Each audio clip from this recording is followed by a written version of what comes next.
En la mitología maya, Xibalbá es el mundo subterráneo, regido por las divinidades de la enfermedad y la muerte. En la actualidad les relataré el Xibalbá en la vida de las personas.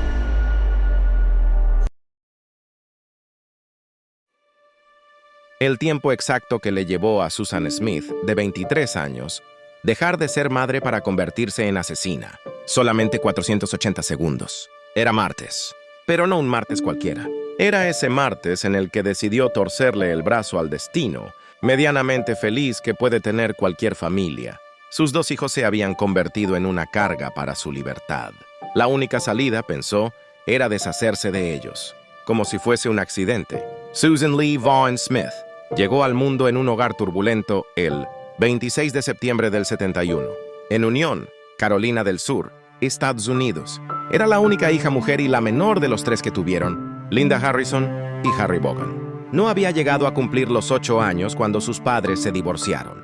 El papá no pudo soportar la separación de Linda y se suicidó. Puso un arma entre sus piernas y apuntó a su abdomen. Disparó, pero no murió enseguida, y llegó a llamar al 911. Tenía 37 años. La madre de Susan, en cambio, floreció y rehizo rápidamente su vida. Pocos meses después, se volvió a casar con un hombre que le daría una existencia mucho más cómoda económicamente. Beverly Russell era un empresario exitoso, divorciado y con varias hijas. Linda aprovechó el ascenso social y dejó su humilde vivienda para instalarse con sus 3 hijos en la mansión de su nuevo esposo en el barrio más exclusivo de Union. La suerte ahora estaba de su lado. El cambio había sido radical. Susan no lo vivía de la misma manera. Andaba deprimida. Tanto que a los 13 años se tomó un frasco de pastillas. Quería morir como su padre, con la diferencia que no murió y las cosas siguieron de mal en peor. A los 16 descarriló por completo, luego de que su padrastro comenzara a abusar sexualmente de ella. Todo comenzó una noche en la que Susan estaba durmiendo en el sillón de la sala, porque le había cedido su cuarto por una noche a una de las hijas de Russell. Su padrastro estaba sentado en el sofá. Susan, en vez de pedirle que se moviera de ahí, se acomodó sobre él y se durmió. Se despertó con Russell tocándole los senos. Luego él le tomó la mano y la puso sobre sus genitales. Susan le contó a su madre lo sucedido y fueron juntas a denunciarlo. Russell debió irse de su casa por un tiempo, mientras los psicólogos entrevistaron a Susan en varias oportunidades. Las cosas no salieron bien y Russell volvió a su casa. La adolescente no sacó gratis la denuncia y fue castigada, incluso por su madre, que se había enojado por semejante e inútil exposición. En 5º año del secundario, Susan habló de nuevo del tema con un consejero escolar.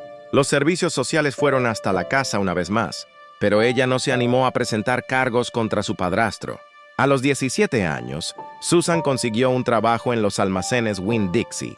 Con velocidad asombrosa ascendió de cajera a encargada. Era ambiciosa. En su relación con los hombres, se comportaba con la misma rapidez. No medía las consecuencias y avanzaba. Le gustaba gustar. Para ese entonces ya mantenía relaciones sexuales con 3 hombres al mismo tiempo. Un compañero de trabajo casado, un colega joven y su rico padrastro. Quedó embarazada de alguno de ellos y decidió abortar. Su compañero de trabajo casado se enteró y reaccionó con terror. Decidió terminar su romance sexual con ella. Susan volvió a las andadas y se tragó un cóctel de medicamentos. Sus amenazas de morir no tenían éxito. Un lavaje de estómago y otra vez a andar por el sendero del desmadre. Terminó la secundaria y comenzó a salir con David Smith, un empleado de su mismo trabajo y también ex compañero del colegio secundario, cuando quedó embarazada. A los padres de él no les pareció nada bien la situación y ellos optaron por casarse. El 15 de marzo de 1991 lo concretaron. Ella, quien ya tenía 2 meses de gestación, se vistió de blanco. Se fueron a vivir con la bisabuela de David. No tenían otro sitio donde quedarse. Además, los padres de David estaban atravesando un duelo terrible. 11 días antes de la boda de Susan y David, habían perdido a un hijo de 22 años, que llevaba mucho tiempo enfermo. En mayo de 1991, el padre, muy deprimido, intentó suicidarse con una sobredosis. Fue internado en una clínica para tratar su depresión. Su esposa Bárbara, quien se había vuelto ultra religiosa, no soportó la presión y decidió mudarse sola a otra ciudad. Había abandonado el barco. Por otra parte, la flamante pareja no se llevaba demasiado bien. Susan gastaba de más y salía sin parar. Linda financiaba su vida de desvergue y David reprobaba tanto la conducta de su esposa como la de su suegra. Linda estaba decepcionada con la elección de pareja de Susan. Esperaba un candidato mucho más posicionado. El primer hijo de ambos, Michael Daniel, llegó al mundo el 10 de octubre de 1991. Ya para este momento, la relación entre ellos era imposible. En marzo de 1992, se separaron y durante unos 7 meses estuvieron yendo y viniendo. No se decidían, pero Susan no era precisamente una practicante de la monogamia. Al mismo tiempo salía con otros. David la pescó y se enojó, pero la terminó perdonando cuando ella le anunció, en noviembre de 1992, que estaba otra vez embarazada. Linda volvió a prestarles dinero y esta vez consiguieron tener su propia casa. Los jóvenes soñaban que eso arreglaría las diferencias. Pero un techo, 2 hijos y tener una pareja no es la fórmula matemática de la felicidad. El 5 de agosto del 93 nació Alexander Tyler Smith con una cesárea de emergencia. Y, 21 días después, David abandonó la convivencia. Susan decidió cambiar de trabajo para evitar seguir viendo a David. Halló uno en el área contable de la empresa Conso Productos. De inmediato escaló puestos y terminó como secretaria ejecutiva del presidente y CEO de la empresa, J. Carey Findlay. Había conseguido mejorar en la vida como lo había hecho su propia madre. Ahora tenía una posición de influencia y se codeaba con gente con dinero. Apuntó al hijo soltero de su jefe, uno de los más codiciados de la ciudad, Tom Findlay. El joven de 27 años trabajaba en diseño gráfico. Con Tom comenzaron a salir en enero del 94. En marzo, en medio de un reencuentro con David, a quien seguía viendo, aprovechó para pedirle el divorcio. Quería avanzar con Tom. Se imaginaba un futuro resuelto y solvente, pero su cabeza imaginaba escenarios que no existían en la realidad. A ella le costaba percibir lo que le ocurría a su candidato de oro. Tom no la miraba como a una novia seria o a una posible esposa. Sentía que ella se había vuelto controladora y posesiva y estaba molesto por sus conductas indecentes. Después de un par de actitudes que lo decepcionaron, ya se había percatado de que ella no era la mujer indicada para él. Decidió escribir una carta para dejar la relación. Lo hizo el lunes, 17 de octubre de 1994. Eran muchas páginas donde le decía a Susan de manera frontal, pero contemplativa, que la relación se terminaba. Todo había acabado. Escribió: eres inteligente, bella, sensible y tienes un montón de otras maravillosas cualidades. Sin dudas vas a hacer feliz a un hombre siendo su mujer, pero lamentablemente ese hombre no seré yo. Le dejaba claro que pertenecían a mundos diametralmente distintos y remarcó la diferencia en sus crianzas. Piensas que tenemos mucho en común, pero somos muy diferentes. Fuimos criados en 2 ambientes absolutamente distintos y, en consecuencia, pensamos diferente. Esto no quiere decir que yo fuera criado de una mejor manera que tú, solo demuestra que venimos de pasados distintos. Tom le siguió explicando por qué había roto con sus novias anteriores y por qué no podría seguir saliendo con ella. Hay cosas en tu vida que no son para mí. Y sí, estoy hablando de tus hijos. Estoy seguro de que son muy buenos chicos, pero no importa cuán buenos sean, el hecho es que yo no deseo tener hijos. Estos sentimientos podrían cambiar algún día, pero lo dudo. Con todas las cosas locas que pasan en el mundo hoy, no tengo deseos de traer otra vida a él. Tampoco quiero ser responsable de los hijos de otros. Pero estoy muy contento de que haya gente como tú que no es tan egoísta como yo. Le reprochó lo que pasó durante una fiesta en su casa, cuando le dio por besar al marido de una amiga suya dentro de un jacuzzi. Verte besándote con otro hombre me puso las cosas en perspectiva. Tienes que tomar tus propias decisiones en la vida, pero recuerda que también tienes que vivir con las consecuencias. O si algún día quieres casarte con un buen tipo como yo, tendrás que actuar como una buena chica. Y sabes que las chicas buenas no duermen con señores casados. Más claro, imposible. Es increíble, pero al mismo tiempo que Susan decía morir de amor por Tom, seguía manteniendo relaciones sexuales con su exmarido David, con su padrastro Russell y con su jefe y padre de Tom, J. Carey Findlay. Desesperada por rescatar su relación, no se le ocurrió nada mejor que intentar manipular a Tom para que sintiera pena por ella. Le confesó la relación abusiva de su padrastro con ella. No provocó que Tom quisiera protegerla. Quedó espantado con lo que ella le había relatado. En la cabeza de Susan se prendía fuego la rabia. El martes 25 de octubre de 1994 comenzó temprano para Susan. Levantó a sus hijos, les dio el desayuno y los llevó a la guardería. Se pasó el resto de la mañana en su oficina. pero internamente seguía maquinando cómo reconquistar a Tom. A la hora del almuerzo, se juntó con un grupo del trabajo en un restaurante. Tom estaba ahí. La pasaron bien y se rieron mucho, salvo ella, que estuvo callada. A la 1, Susan le solicitó a su supervisor salir más temprano. Él le preguntó si le pasaba algo y Susan le admitió que estaba molesta. «Estoy enamorada de alguien que no me quiere». Su jefe le preguntó quién era ese hombre y ella no dudó en decirlo. Tom Findlay. Obtuvo el permiso, pero al final no se fue de su trabajo. Cambió de idea. A las 3 llamó a la oficina de Tom y le dijo que quería verlo afuera del edificio para hablar. Fue entonces que Susan le dijo que su ex David la estaba extorsionando con que iba a hacer públicos algunos detalles escabrosos de su divorcio. Uno era que iba a ventilar que Susan tenía un romance con su padre, J. Carey Findlay. Tom se quedó en completo estado de shock. Lo pensó un poco y luego le dijo que la amistad entre ellos dos continuaría. Pero nuestra relación de intimidad tiene que terminar acá para siempre. A las 5 Susan estaba como loca. No conseguía mover las fichas como pretendía y que Tom reculara. Susan no tuvo más remedio que salir del trabajo para recoger a sus hijos en la guardería. El mayor ya tenía 3 años y el menor 14 meses. Cuando volvía de allí se encontró con otra empleada de Conso, Sue Brown, la manager de marketing en un estacionamiento. Charlaron un poco y Susan la convenció para que volviera con ella hasta Conso para que ella pudiera disculparse con Tom por haberle mentido que tenía relaciones con su padre. Sue tenía la misión de quedarse en el auto Mazda de Susan con los chicos. Ahora, la disparatada estrategia de Susan era decirle a Tom que le había dicho semejante cosa sobre su padre para ver cómo reaccionaba. Llegaron a la empresa a las 6. Susan bajó del auto y fue directo a la oficina de Tom, quien no se mostró para nada contento de verla. No quiso ni escucharla y le pidió que se fuera. Estaba harto de esta joven inestable y sumamente problemática. Susan despidió a Sue y arrancó su auto, pensando que si sus hijos eran el problema, se tendría que deshacer de ellos. Si Tom no quería hijos, ella no los tendría. Volvió a su casa y bajó a los chicos. Eran cerca de las 7. Releyó la carta de Tom varias veces. Llamó a Sue Brown, quien estaba comiendo con amigos en el restaurante. Susan le quería preguntar si Tom, que seguro estaba allí con todos, había preguntado por ella. Sue le dijo que estaba, pero que no había preguntado nada. Susan estaba desconsolada. A las 8 de la noche decidió poner en marcha su macabro plan. Guardó la carta de Tom en la guantera del auto.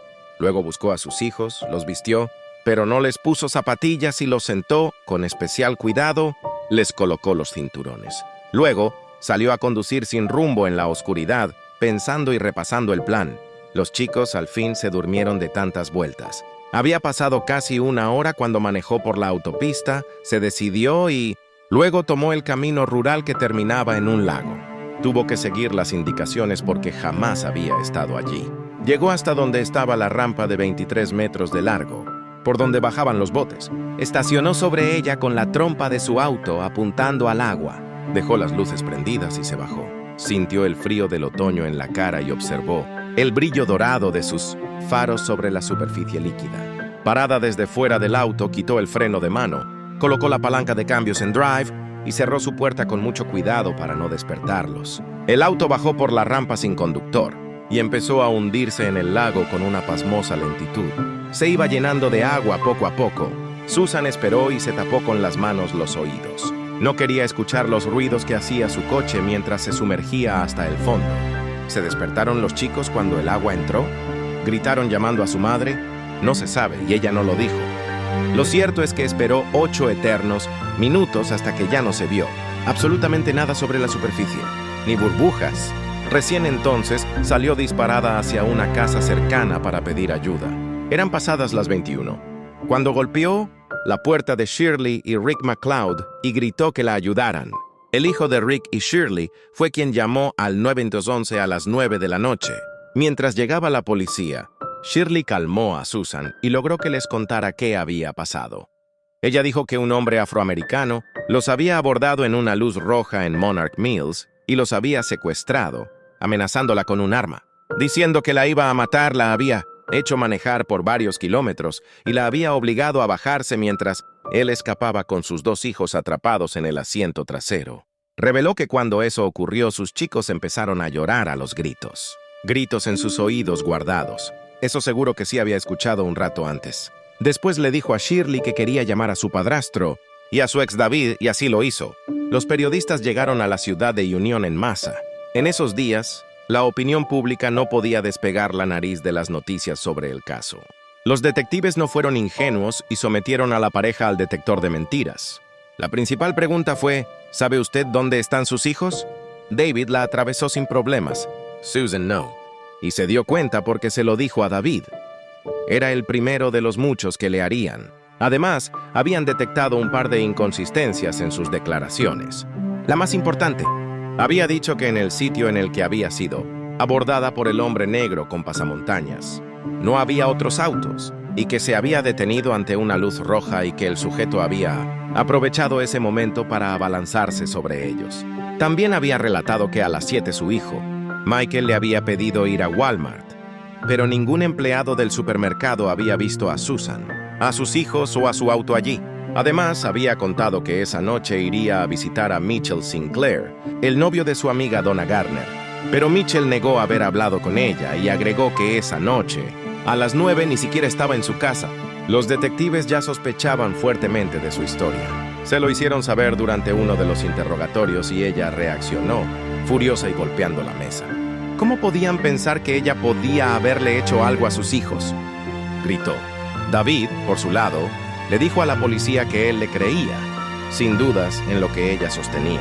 El jueves 3 de noviembre, luego de que ella y David terminaran una entrevista con CBS This Morning, el comisario Howard Wells la convocó. Quería volverla a interrogar. A las 12 del mediodía la mandó a buscar. A las 2 Wells y ella se juntaron en un pequeño cuarto en una iglesia bautista situada en la misma calle del Tribunal de Unión. Se sentaron, rodilla contra rodilla, uno frente a otro, en 2 sillas plegables. Wells la confrontó con todo lo que sabía y con sus inconsistencias en el relato. También le dijo que su acusación contra una persona de raza negra había generado tensiones con la comunidad de la zona. Cuando él terminó su discurso, Susan se quedó callada por unos segundos. Luego, tuvo una reacción tan insólita como imprevista. Le pidió a Wells que rezara con ella. Wells, luego de rezar, le dijo, «Susan, es el momento». Ahogada en sollozos, expresó, «Estoy tan avergonzada», y le pidió un arma para poder matarse. Wells le preguntó por qué querría dispararse. «No lo entiende, mis hijos no están bien», reveló. Lo que siguió fue una confesión completa. También mencionó que había querido suicidarse con ellos, pero que se había arrepentido en los segundos finales y había saltado de su auto. Escribió la confesión en 2 páginas enteras que decoró con pequeños corazones. Sostuvo ahí que dudó y que 3 veces destrabó, y volvió a trabar el freno de mano del auto. Antes del final, firmó con su nombre y puso fecha y hora. Susan Smith, 3/11/94. 5:05. La policía reaccionó con rapidez y envió un equipo especializado para rescatar del fondo del lago el auto de Susan. Era la noche del 3 de noviembre del 94, cuando lo hallaron dado vuelta sobre el fondo, a unos 36 metros de la orilla. Los 2 chicos estaban atados a sus asientos de niño, cabeza abajo, y no tenían zapatos. En la guantera hallaron la carta de la ruptura de Tom. Uno de los buzos de vida salvaje del estado contó que estaba buceando, alumbrando el auto con su linterna a través del agua y del barro, cuando de pronto vio una pequeña mano apoyada contra el vidrio. Los buzos salieron del agua descompuestos. Los peritos revelaron algo peor. Los pequeños estaban vivos cuando el agua los tapó. Tenían inundados sus pulmones. David fue el más choqueado con la noticia. La última vez que vio a Susan le preguntó asqueado por qué los había asesinado. La respuesta de su mujer fue de lo más inquietante. «Tranquilo. Cuando salga de aquí, espero regresar contigo y tener más hijos». David se divorció de ella en mayo de 1995. Después de un tiempo volvió a casarse y se animó a tener más hijos, Savannah y Nicholas. Sus 2 hijos mayores, Michael y Alex, descansan eternamente juntos en el mismo ataúd blanco, en el cementerio en la iglesia metodista. A David le tocó en el divorcio el auto.